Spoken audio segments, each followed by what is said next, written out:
Hi everybody, I'm just going to get started on a few of these records.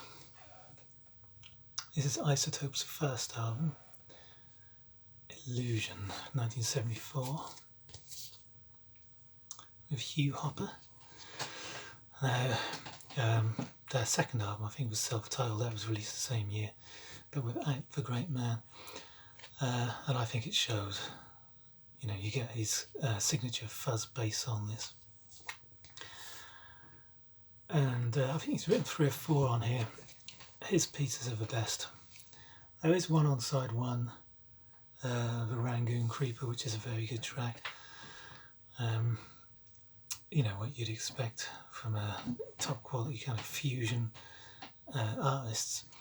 But it's his pieces, his songs, Sliding Dogs, Lion Sandwich, Golden Section, Lily Kong on the B-side, which are the standouts really.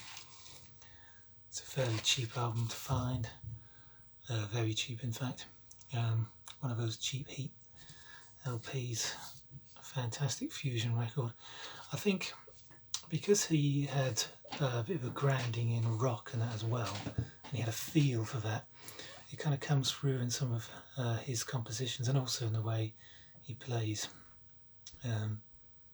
Incredibly gifted musician, but you know, I think without him, although the follow-up albums are good, they kind of become a little bit more standard jazz fusion, if you like.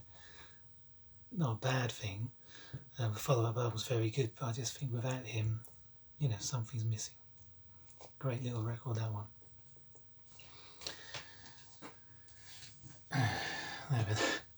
I'm going to go all around the houses here, as you'd expect. This is FBI, Funky Bands Incorporated.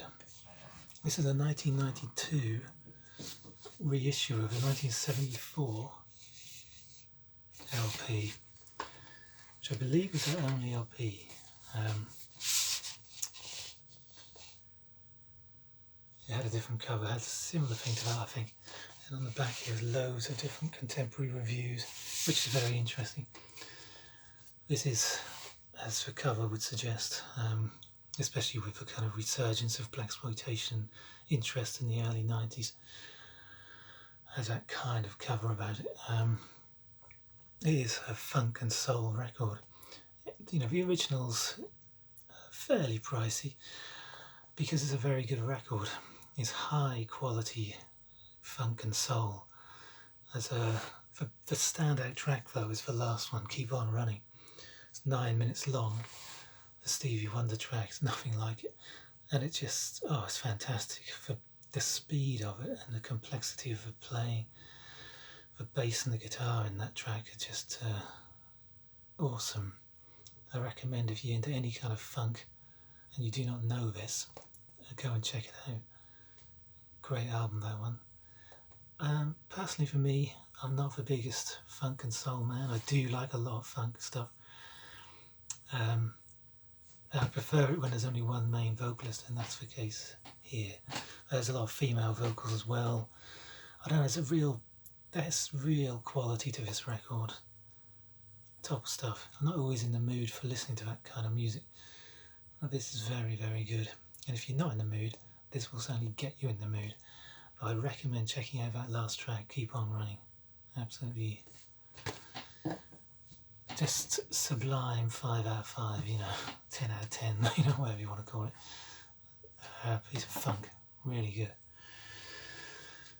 good. This is Chunga's Revenge. Now a lot of Zappa fans are going, yeah, so well, it's slightly different because this was the original UK, came in this colour. All the others are red. This is one that doesn't really get a lot of kind of love.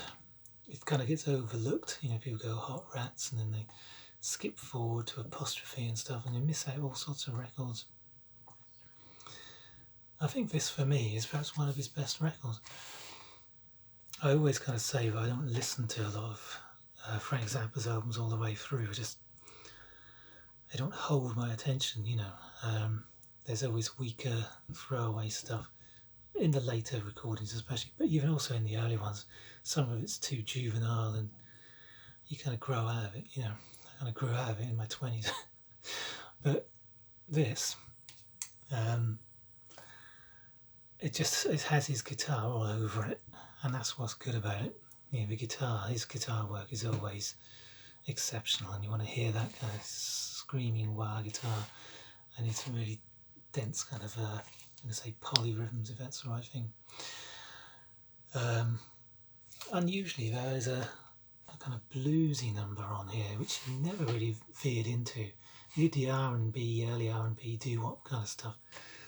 But Road Ladies is a sort of bluesy number. Fortunately, it's 4 minutes long, and there's also a lot of different elements to it.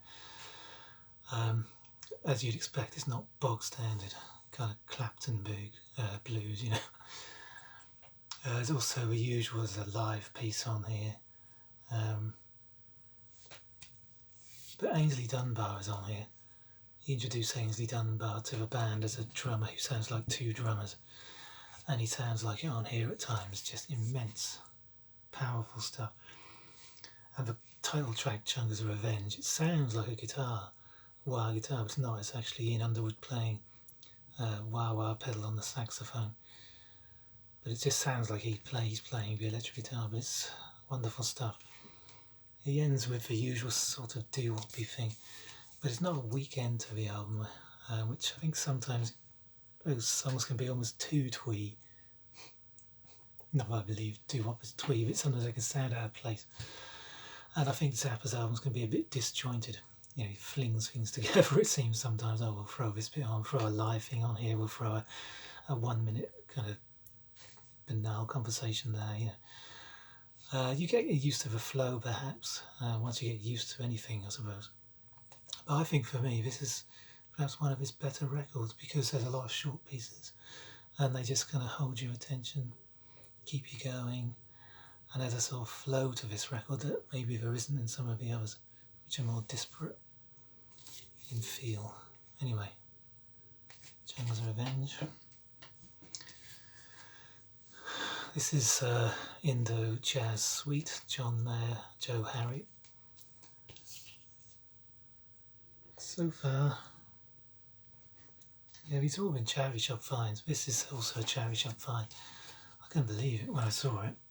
I mean, it's not the rarest of records, really, but it's not one you see every day. And it's in absolutely pristine condition on that wonderful Columbia label. This is 1966. And the sound on this stereo, it's just amazing sounding record. It is what it says, you know, it's a cross between, you know, Indian and Eastern or Western, if you like, jazz motifs, etc. And you've got a kind of quintet, plus you've also got sitar, tambura and tabla. Oh, it's actually another 5 players on top of the quintet. This is good stuff. I wouldn't say it's the greatest record in the world,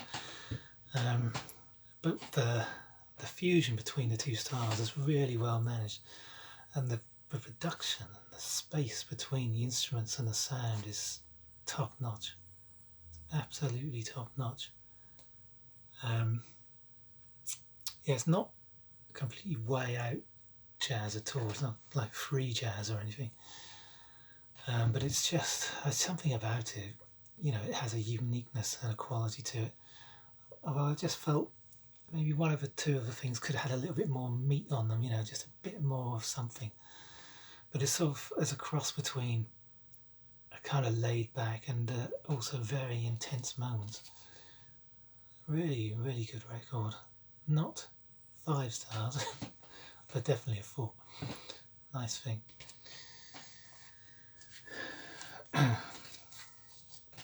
This is Reggae Hits 69. Let's show another reggae.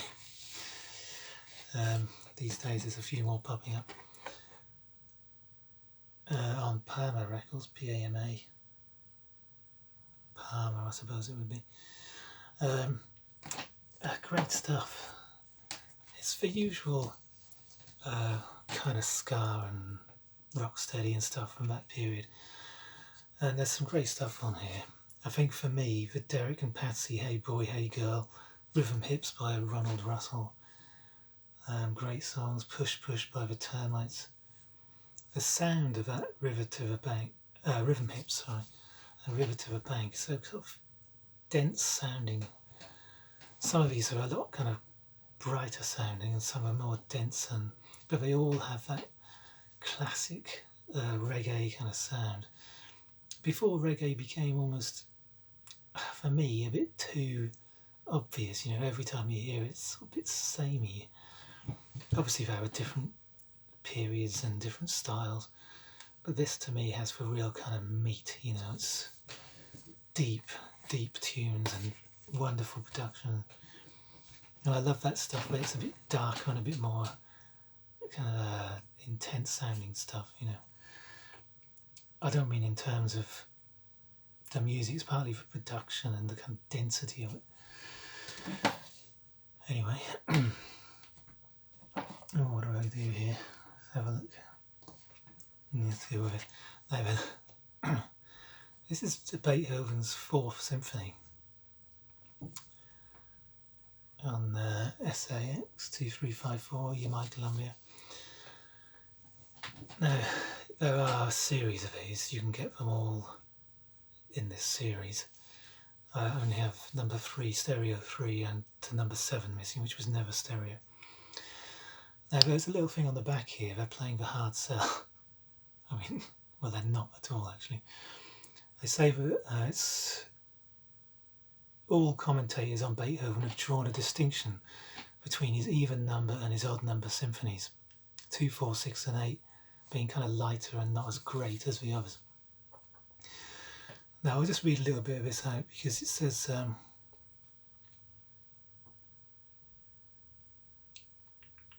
here we go. Shall I read it? Mind, heart and spirit are elevated by the mighty concepts which Beethoven puts forth. This is talking about the odd numbers. In this respect, the communication of lofty thoughts and heroic virtues, he's the supreme creator of these, his Promethean works are overwhelming in a way that symphonies number 2, 4, 6 and 8 are not. These latter compositions are, so to speak, just music, which is not to say that they are not perfect works of art, nor that they do not convey emotion of a broadly generalised kind, but they do not have, are not meant to have, the heroic expressiveness of the great symphonies. When we listen to the fourth, it is not of fate or freedom or the power of the human will that we shall hear. This music has no loftier and no humbler aim than to engage profoundly our minds and ears. We shall hear how immeasurably Beethoven increased the scale of symphonic form as used by Haydn. We shall hear drama, for as Wilhelm Furtwängler, a great Beethoven conductor, once wrote, in every single subject of every Beethoven work, a destiny is unfolded. But here it is a musical destiny, not man's. It does say, I missed it, I was trying to find it. It does say that this, I think, these latter compositions are, so to speak, just music. Now, when I put this on, and I don't, I've got a lot of Beethoven things down the years, I don't really ever listen to a lot, but I collect them when I see them. I just was struck by it straight away. I mean, it's got a lovely, lovely lyricism, if you can call it that. This is just music after all. Wonderful stuff. We read into these other ones and call them great, these other symphonies, and call them magisterial, and they've got something about the human human experience, and there's something elevated and powerful about it. And the music is perhaps more stimulating and rousing, and the melodies are more passionate and they capture you. But I don't think, really, again, that's something that we're adding in a lot of the time. I think in the Ninth Symphony, it's a choral symphony, obviously, that's different. But this is, I don't believe this is any less of an experience. Not at all. This is just a wonderful, wonderful symphony. Yeah, symphony. So I was reading, it said overture here and I was distracting myself. A wonderful symphony. It's just beautiful from start to finish. There are so many different things going on in it. It's a lovely, lovely piece of music. You know, you would accept with its Beethoven, so it should be, you would assume. But until you actually just play this stuff, you just make the time to listen to it. You don't know, you just take it for granted. You hear the name Beethoven or whatever. But sometimes it's just good to pick one out and play one. And what the, you know? Because if you've just been playing, you know, some reggae or something, you think, I feel like a change. But that step up is absolutely out of this world. Out of this world. And finally,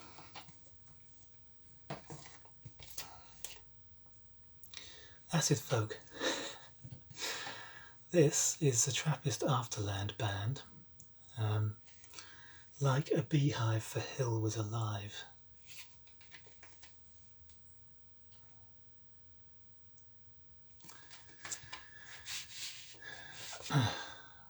This is an absolutely wonderful, highly recommended acid folk band album in particular. Now they've done about, I must have done 10 or 12 albums now over the last 15 years or so, I'm not sure exactly, I can't remember. This is their first. This they call themselves just Trappist Afterland now. This is absolutely sublime acid folk music. The last track on here actually sounds a bit like a mixed up kind. Trader Horn. This is just, this has the atmosphere, it's like Espers, but it's one man doing the vocals in the main. And it has that kind of spectral, ethereal, you know, pagan quality to it. It just takes you through the woods, if you like, and it takes you somewhere. Amazing stuff. I have found, I've sort of sought over other albums, listened to other things, tested. They're beginning to sound a little bit samey now. That album, if you're into acid folk like Rob Eisen and Steve at Psych in the Valleys, you have to hear that album. Also, this is God's Good Earth. And this amazingly, probably won't be able to see it, it's green, like a kind of woodland forest green colour. This also is an exceptional album. Now some of he kind of comes from a sort of agnostic point of view. So it says here, Gnostic, sorry, not agnostic. This is the 7th album. I ordered the God's Good Earth album, and they sent me this by mistake, so I managed to get 2. I haven't listened to this one. But this is the guy who does the main stuff. He's from New Zealand. Adam Jeffrey Cole, Gnostic folk songs. But it's got all the old instruments you'd expect: guitar, oud, mandolin, flute, dulcitar, cymbals, bells, you know, baran. It's got everything. There's a violin, mellotron, harmonium. You know, so you know what those albums you have got to listen to if you're into acid folk of any kind, because suddenly you're going to find, at last, another band that I can get into. I highly recommend this. Anyway, I'm kind of rattling on and not really saying anything of any worth. Just, you know, I feel like I've been talking drill there really for absolutely the whole video. Anyway, that's it. The light's not good today, but hopefully you got something out of that, and I'll see you all post-lockdown. See ya.